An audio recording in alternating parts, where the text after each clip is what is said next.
বাবা কি খাবেন? বাবা হ্যাঁ, গোস্ত আর বিরিয়ানি। তোমার মা বিটি কি করতেন এটি? বসে আছি। কি আছে? কিছু আছে? মন খারাপ কেন? ওই যে ওই শাশুড়ি বাড়ির গোস্ত বিরিয়ানি আনতেছে, সাওয়াল গেছে যায় দেখেছি, দেখ এখন গোস্ত বিরিয়ানি খাবার সাথে যেই সংসার নুন আনতে পান্তা ফুরাই, এত অভাব অনটন, এখন কোনটা থেকে গোস্ত বিরিয়ানি আনতে দিব আমাকে বলো তো? বাবা কি খাবেন? বাবা হ্যাঁ, গোস্ত আর বিরিয়ানি। কোথায় পাবো রে বাবা? টাকা নাই তো, আমাদের টাকা নাই রে মা। এখনই আমাকে বিরিয়ানি কিনে এসে দাও।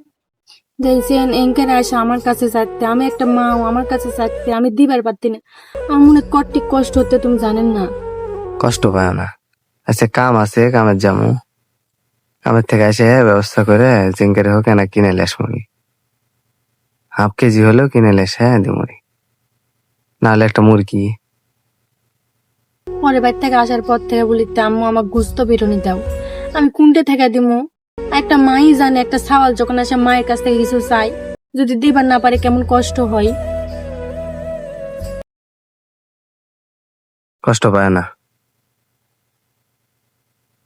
কান্দো না কান্দো না, বাইরে যাও, আমি কামের যাচ্ছি। কামের থেকে আসে কামের টাকা পেলে তুমি আগে আমার সাওয়াল যেটা খাবার চাইতে তুমি আগে আনে দিবেন। আচ্ছা লেও। অন্য কিছু হোক না হোক আমার সাওয়ালের আগে আবদারটা তুমি পূরণ করবেন। আচ্ছা লেও, যাও তে বাইরে যাও, কষ্ট পায় না, কান্দো না, যাও মা দিবনি।